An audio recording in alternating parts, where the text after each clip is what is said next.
Hello বন্ধুরা, মোহনবাগান সমর্থকদের কাছে একটা খারাপ খবর। হ্যাঁ, কি সেই খারাপ খবর সেটা নিয়ে আজকে আপনাদের সঙ্গে আলোচনা। আপনারা জানেন মোহনবাগান একটা সময় তাদের প্রাণভোমরা বলতো হোসে রামিরেস ব্যারোটোকে। ব্যারোটো ছিল মোহনবাগানের কাছে প্রাণভোমরা, কারণ জানেন ব্যারোটো একার হাতে প্রচুর ম্যাচ জিতিয়েছে, বড় ম্যাচ তো জিতিয়েছে, অনেক টুর্নামেন্টে চ্যাম্পিয়ন করেছে মোহনবাগানকে। তাই মোহনবাগান সমর্থকদের কাছে প্রাণভোমরা ছিল হোসে রামিরেস ব্যারোটো। তাই মোহনবাগান সমর্থকরা একটা স্লোগানও তৈরি করেছে। কি স্লোগান বলুন তো? শীত গ্রীষ্ম বর্ষা ব্যারোটোই ভরসা। আর সেই স্লোগানটা মোহনবাগান পরে আবার তৈরি করেছিল শীত গ্রীষ্ম বর্ষা ডিমি পেট্রোরাস ভরসা। হ্যাঁ, সেই পেট্রোরাসকে কি এবার মোহনবাগান ছেড়ে দিতে চলেছে? মোহনবাগান সমর্থকরা কি পেট্রোরাসকে আর মোহনবাগানে খেলতে দেখবে না? এটাই কিন্তু এখন লাখ টাকার প্রশ্ন।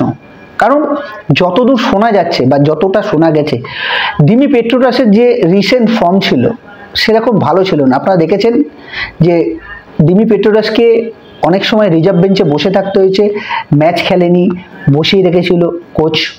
সেখান থেকে আবার জেসন কামিন্স, আপনারা দেখেছেন জেসন কামিন্সের সঙ্গে অলরেডি মোহনবাগান 2027 অব্দি চুক্তি করে ফেলেছে, যেখানে ডিমি পেট্রোরাসের সঙ্গে কিন্তু এখনো মোহনবাগান কোনো চুক্তির ব্যাপারে কোনো কথা বলেনি। এইটাই আভাস দিচ্ছে যে ডিমি পেট্রোরাসকে কি ছেড়ে দিতে চলেছে।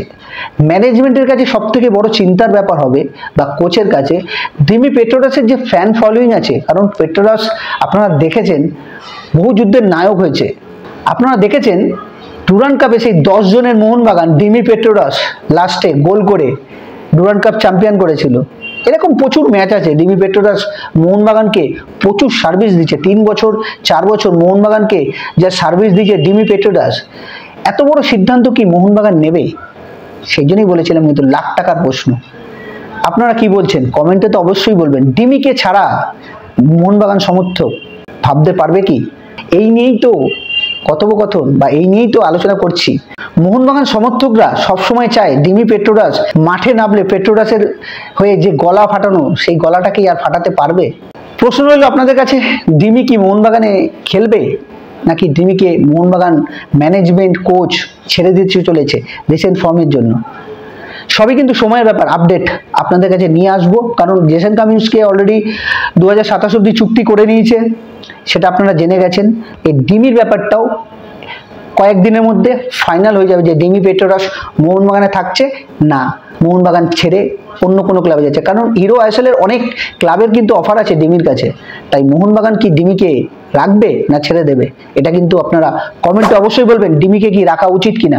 আমার তো মতে ডিমি পেট্রোরাসকে আরও একটা সিজন দেখে নেওয়া দরকার, কারণ ডিমি অনেক বড় মাপের প্লেয়ার। যাই হোক, সেটা মোহনবাগান ম্যানেজমেন্ট ভাববে। তবে ডিমি পেট্রোরাস মোহনবাগানে থাকলে যে সমর্থক ফ্যান ফলোয়িংটা আছে সেটা কিন্তু থাকবে, নাহলে অনেক সমর্থকদের মন ভেঙে যাবে। আর আপনারা জানেন কালকে সুপার কাপে 26 তারিখ খেলা আছে মোহনবাগান ভার্সেস কেরালার। এই ম্যাচটার উপরে কিন্তু মোহনবাগান সমর্থকদের চোখ থাকবে। সব থেকে বড় কথা হচ্ছে মোহনবাগান যে জুনিয়র টিম নিয়ে গেছে, সেই জুনিয়র টিম পারবে কি তাদের সিনিয়র টিম যেভাবে আইএসএল চ্যাম্পিয়ন হয়েছে, জুনিয়র টিম কি পারবে সুপার কাপটা ঘরে তুলতে? যদি সুপার কাপ জুনিয়র টিম ঘরে তোলে তাহলে কিন্তু আরও একটা ট্রফি সাক্ষী থাকবে মোহনবাগান সমর্থকরা। যাই হোক, ভিডিওটা কেমন লাগলো? ভিডিওটা ভালো লাগলে লাইক শেয়ার কমেন্ট তো করবেন, সঙ্গে সাবস্ক্রাইব করতে ভুলবেন না। আপনাদের একটা সাবস্ক্রাইব আমার মোটিভেশন আরও বাড়িয়ে দেবে ভিডিও তৈরি করার, তাই সাবস্ক্রাইবটা অবশ্যই করবেন। আসি, ভালো থাকবেন, সুস্থ থাকবেন আর খেলা দেখতে থাকবেন।